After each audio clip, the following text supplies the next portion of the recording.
In case you missed it, the latest Borderlands 4 trailer has dropped, and it's packed with a lot of stuff. A brand new planet, an ominous dictator, 2 Vault Hunters ready to tear things up, and we're going to jump right into the breakdown of the trailer that introduced the confirmed Vault Hunters and explains the new features. We've got gear, loot, co-op, and a lot more, and along the way, we're going to speculate on what we don't know yet and why fans are actually hyping this game. Welcome to the channel, everybody.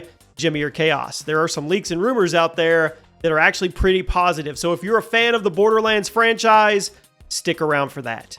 So the trailer, let's start off with what we know. It opens with a introduction to Chyros, a mysterious new world. So we have a calm yet sinister figure, the Timekeeper, narrates over the bleak landscapes, and we hear that Chyros was kept secret for thousands of years by a tyrant, hinting that this will be the most dangerous planet discovered so far in Borderlands. We catch glimpses of a world-altering catastrophe, a rogue moon suddenly appearing in orbit and shattering the protective veil of the planet, and this crash seems to spark a planetary uprising where inhabitants are ripping out cybernetic implants or bolts to revolt against the Timekeeper.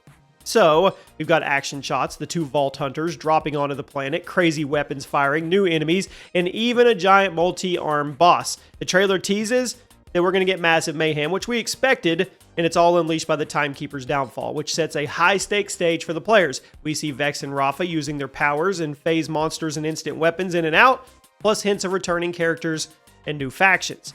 The takeaway here is clear.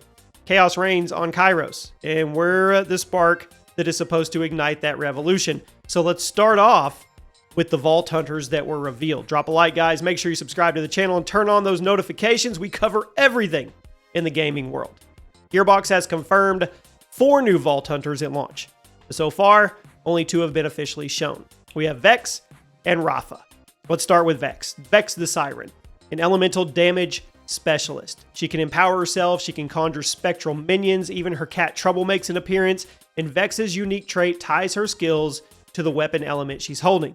On the other side of that, we have Rafa the Exo Soldier, a former TDR trooper in an experimental exosuit. His suit can actually digistruct, and that means digistruct multiple weapons on the fly, meaning he can summon different guns basically with a thought. He can do it at will. Now, Games Radar reports 2 more Vault Hunters on the horizon, and one is Amon the Forge Knight, and then Harlow the Gravitar. Gearbox hasn't formally introduced them, but leaks and site previews list them by their name. So each hunter is going to have 3 action skills and a massive branching skill tree that you have to fill out. It's going to be the deepest in Borderlands history so far. So you're going to play as different hunters, and they're all going to feel very distinct because of the unique traits and the movement abilities. You're going to have gliding, dashing, double jumping, point grappling. The point is, expect completely different experiences with each play style of each character, and expect a lot of room for some crazy builds. Now let's talk about the story and the setting, the planet, and the Timekeeper that we mentioned at the beginning. Welcome to Chyros. The trailer, the dev blogs, they drop us there. It's a brand new planet under Iron Fist rule. It's now revealed as a prison planet of sorts, once hidden by the Timekeeper for over a millennia. Now, the Timekeeper is this ominous new villain, well-mannered yet ruthless. He rules with an army of android soldiers called the Order, and he enslaves the populace with implants known as bolts. So 6 years before we get there, a rogue moon appeared out of nowhere. It shatters the hidden barrier, throws the world into absolute chaos. Now factions rise up, they flip off their implants, literally tearing out their bolts to get into the fight. So the gist of it is you have a war-torn planet now, and that's what the trailer hints at. You're going to explore 4 distinct regions and recruit local factions to your cause, and then you're going to try to unearth why the Timekeeper feared this planet so much. Fans are already speculating that the Timekeeper actually was one of the legendary vault monsters. Now, the Borderlands lore say the Timekeeper appears in ancient Iridian text, and some believe that this planet was meant to imprison a terrifying beast or even resurrect old villains, I guess, through time shenanigans. I don't know. We're going to discuss more fan theory soon, but for now, the key story beats is the Timekeeper's rule, the moon's arrival, and the uprising led by the Vault Hunters. It all comes straight from the trailer and the devs' vlogs. In summary, we're going to fight for freedom on an alien world that's about to explode, which is pretty cool. Fits right into Borderlands, right? Now let's talk about new things, new gear, and customization systems. Borderlands 4 is overhauling the loot system to keep gunplay fresh. Now, among the most talked about changes so far is the license part system. Every gun dropped can now mix and match traits from multiple manufacturers. For example, You might find a Vladov submachine gun that uses explosive Torg rounds, combining high capacity with big blast. This is going to let you craft hybrid weapons on the fly. You're not going to have to manually mod guns. They're just going to simply drop with the combo that you want. Other new gear slots revamp your build. So you have enhancements, which is a new slot replacing artifacts, which lets you tune your favorite guns on per manufacturer basis. Basically what you want. Think of it as a gun mod that grants bonus stats tied to the weapon's maker. Then we have ordnance. Grenades and heavy weapons like rocket launchers now share a single ordnance slot and recharge on a cooldown. There's no more worrying about ammo. Once you fire your rocket, it's going to slowly recharge. And Gearbox promised, no more saving the big guns for just boss fights. Blow stuff up as often as you want. This is a huge change. And then finally, the rep kit. A new consumable slot for healing or temporary buffs on the fly. It's like a mini grenade you trigger when things get rough. It's going to be helpful for avoiding like fight for your life bleeds and stuff. And all of this stuff is making this gunplay loop faster. Everything they're doing here is predicated on speeding up the game. I mean, they're going to spice up the builds, and it's also going to avoid stale loadouts. You're going to have 8 weapon manufacturers, 5 returning, plus Order, Ripper, and one I can't really pronounce, and they're each going to have their own perks. So, I mean, the combinations here are going to be insane. Gearbox even tweaked drop rates so that legendaries feel rare and special again, which is a huge win. And all in all, expect, I would say, billions of guns to loot on the planet, billions of options. Now let's talk about co-op and multiplayer systems. Borderlands 4 is built for friends. Gearbox describes a new buddy system making online play seamless. You can drop in or out on the fly with up to 4 players, stay in the party even if you switch activities. For example, going from story missions to DLC without breaking up the squad is cool. Now critically, loot is now instance, so every player gets their own drops, no more having to argue over the same rare gun. The game also is going to dynamically scale difficulty. Each player can set their own level and enemies will adjust per the player.